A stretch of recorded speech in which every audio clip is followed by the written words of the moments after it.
Away from the influence of Mobius's cursed staff, I could feel the strength of the Soul Reaver slowly returning. If that orb was as debilitating to vampires as it was to the blade, it gave Mobius a powerful advantage over his enemies.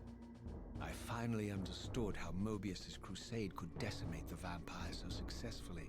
If he could immobilize his enemies, they were at his mercy. But why, I wondered, would the staff have any effect on the Reaver?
As I neared the stronghold's inner sanctum, a strange sensation crept over me. An indescribable feeling of displacement, a sense of vertigo, as reality itself appeared to warp and bend around me. The disturbance seemed to emanate from the sanctuary's furthest chapel. As I cautiously approached, the sense of dislocation intensified with each step. So this was the tomb of the beloved King William the Just, beatified here as the martyr and catalyst of Mobius's crusade. I was reminded of Kain's journey as a fledgling vampire, how Mobius coerced him to travel back in history and assassinate William, thus igniting a genocidal hatred of vampires among the citizens of Nosgoth. And here I discovered the source of the displacement. The Soul Reaver itself, laid out like a holy relic, and broken, apparently in the battle between William and Kain. I had not thought such a thing was possible, until, of course, Kain shattered the blade against me when he tried to strike me down. Thus, the captive spirit inhabiting the Reaver was released, and binding itself to me became my symbiotic weapon. And so the Reaver met its former self, still imprisoned in this corporeal shell. I watched, mesmerized, as the Wraith blade uncoiled itself and snaked down the length of the physical blade. Embracing its twin, its mirror self, the Reaver's long-dormant spirit was now fully aroused. And for the first time, I felt the true presence of this other entity, willful, ravenous, and deranged from thousands of years of imprisonment. The Reaver was now in command, and I, now merely its helpless host, felt my soul being leached to restore the blade. But the Reaver knew better than to destroy its host, and just as I neared the brink of oblivion, the blade released its hold on me. As I recovered, I realized we were now bound together in a fragile alliance. The Reaver no longer merely my symbiotic weapon, but a sentient parasite competing for control. What have you done to me, Mobius? Is this your trap? How mine? Don't forget it was Kain who led you here, not I. While you curse me, the only soul in Nosgoth ready to guide and assist you, Kain laughs at our folly and revels in your dismay. These blades, now coiled in sinister embrace, have inspired terror in the hearts of creatures far more durable than you, old man. Bound together as they are, I can only imagine what they could do to your soul's fragile shell. Raziel, I beg you to stay your hand. This was none of my doing. I have sought only to aid you in your righteous quest. Why, you're trembling, Mobius. Has your confidence abandoned you? You seem to have made a fatal error by leaving your precious staff behind. Is that where all your courage comes from? Listen to me, Raziel. You don't know what you're doing. I have taken an enormous risk by appearing here before you, so defenseless, yet eager to prove my good intentions. If there's anything left of the Seraphim in you, you won't do this. While you threaten me, your true enemy eludes you. Don't concern yourself with Kain, old man. He'll join you in hell soon enough. As you said, death comes for us all. Yes, the wheel of fate demands it. What did you say? The wheel of fate. The inexorable cycle of death and rebirth to which all men are compelled. We serve the same God, Raziel. To strike me down would be striking God's own attendant. And I don't believe even you would take that risk. I tire of your games, Mobius. Now that I know you fear me, I needn't concern myself with you. Kain is waiting for me. Go then, Raziel. Seek Kain out and destroy him in the name of the one God we both serve. You, who were once a Seraphim priest, murdered, profaned, destroyed, and reborn again from his mercy. You are now most powerful agent, his instrument of restoration and retribution. My own vengeance is motivation enough.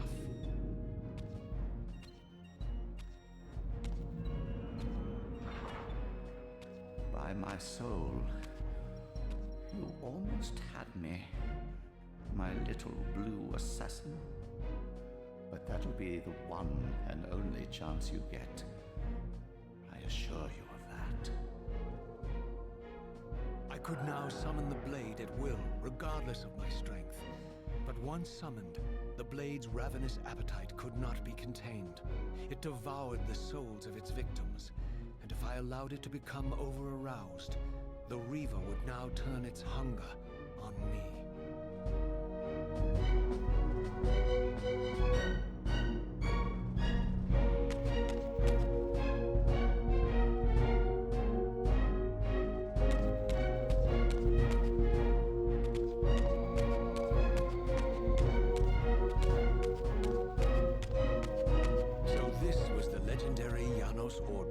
Reputed to have been the most ancient and diabolical vampire to have ever existed.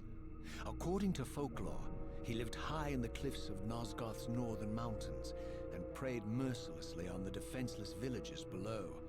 His reign of terror ended when the Sarafan finally hunted him down and tore his throbbing heart from his still-living body.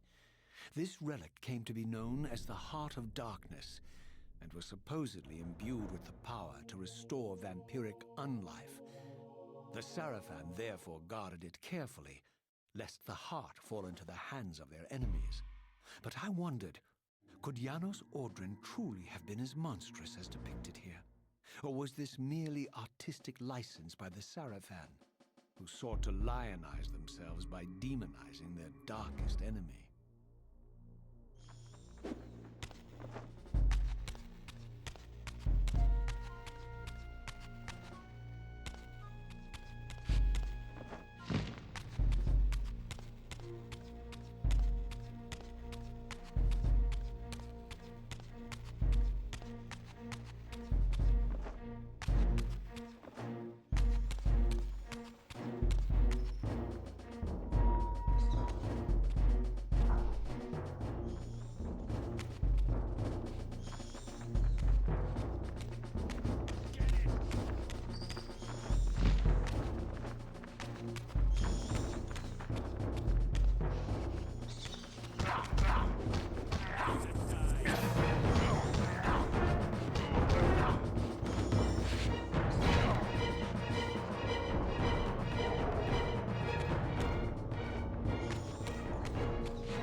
Strange how my history came full circle.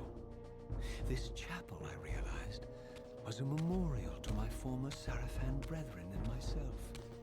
All of us martyred here, and then so cruelly profaned by Kain when he imposed his gift on our noble corpses. For the first time, I beheld the image of my Sarafan self, memorialized here among my fallen comrades. It tortured me to see how noble and pure I had been, and what a vile phantasm I had become. And a profound sense of injury, of loss and betrayal welled up in me, so overwhelming I could barely contain it. All I wanted at this moment was to find Kain and destroy him.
first time beheld Nosgoth in its former glory, the land overflowed with abundant life and vitality.